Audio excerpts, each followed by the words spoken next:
Existe uma forma de tocar o coração como se fosse um dardozinho direto no alvo. É com um conto de tradição oral. Porque os contos nos mostram caminhos de vida. Eles nos ancoram e eles nos avisam quando a gente está saindo da nossa postura. Os contos de tradição oral provaram ser úteis no campo, principalmente da saúde mental e da saúde emocional. É um excelente instrumento para todos que gostam de trabalhar com a alma humana e devem aprender.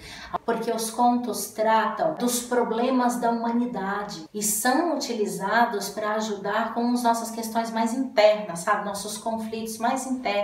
Nossos medos, nossos problemas nas relações de relacionamento, com a morte. Eu já vi várias vezes reduzir ressentimento e preconceito. Então, contar histórias é um instrumento que não deve ficar de fora quando se trata do trabalho com a alma, de tocar o coração do escutador. O conto não só toca o coração, como se agarra a ele, gruda nele lá e não larga mais de jeito nenhum. Apesar de contar contos parecer uma tarefa bem simples, né? Afinal de contas, todos nós contamos histórias. Quando se trata de tê-lo como um instrumento, como um recurso, uma habilidade para provocar o movimento na alma do escutador, para tocar o coração no contexto e no conflito dele, não é uma tarefa simples assim. Se faz necessário saber identificar alguns elementos no conto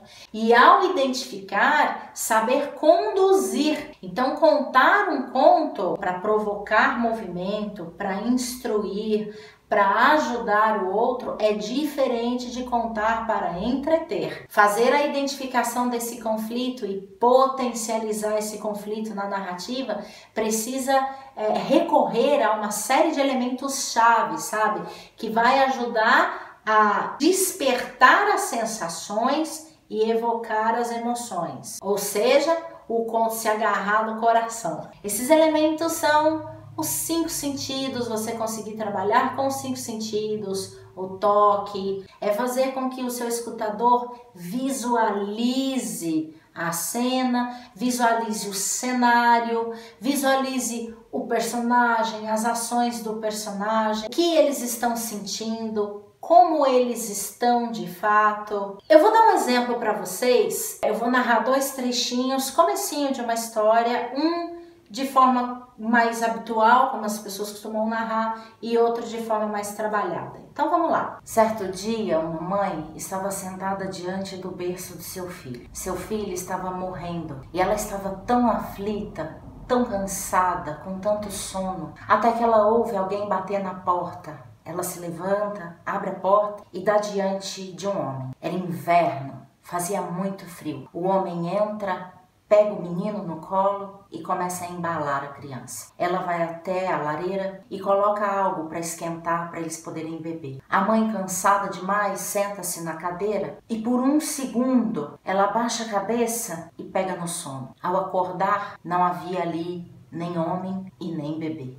Agora eu vou narrar esse mesmo trecho, só que com alguns elementos que eu falei para vocês que potencializa a história e faz o escutador se projetar com mais rapidez para dentro da história e vivenciar o conto. Certo dia, uma mãe estava sentada ao pé do berço do seu filho.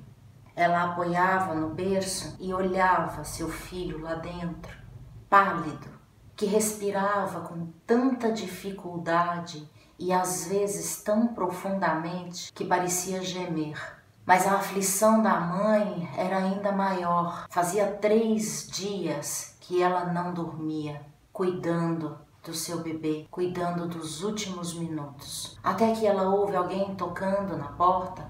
Ela se levanta sem tirar os olhos do berço. Ao abrir, era um homem e lá fora estava coberto de neve. Este homem vestia apenas uma capa preta. Ele entrou, foi até a beirada do berço, pegou a criança no colo e começou a embalar a criança. A mãe foi até a lareira, pôs algo para esquentar e sentou-se na cadeira. E nesse momento ela pôs a mão nos dedinhos do seu filho e pensou: não há de me levar embora. E ela baixou a cabeça, chorando, e por um segundo, ela se deixou levar pelo sono. E ao acordar, a porta aberta, entrando aquele frio do inverno, a fez tremer. E ao ver que nem o filho e nem o homem estavam mais ali. Veja, eu narrei a mesma coisa que a primeira vez. Mesma coisa. Só que de modo a vermos a cena toda um pouco mais completa. Não somente visualizarmos a cena, mas sentirmos a angústia da mãe, a dificuldade do bebê ao respirar. Então a gente se projeta mais para dentro da história e vestimos o calçado do personagem, vivenciando assim a história dele. Para isso é necessário saber o como devemos narrar esse conto. Quanto maior riqueza de detalhes, maior a capacidade de retenção do escutador, de envolvimento e de projeção. Ou seja, maior a capacidade de tocar o coração do seu escutador. Tocar não, agarrar o coração do escutador.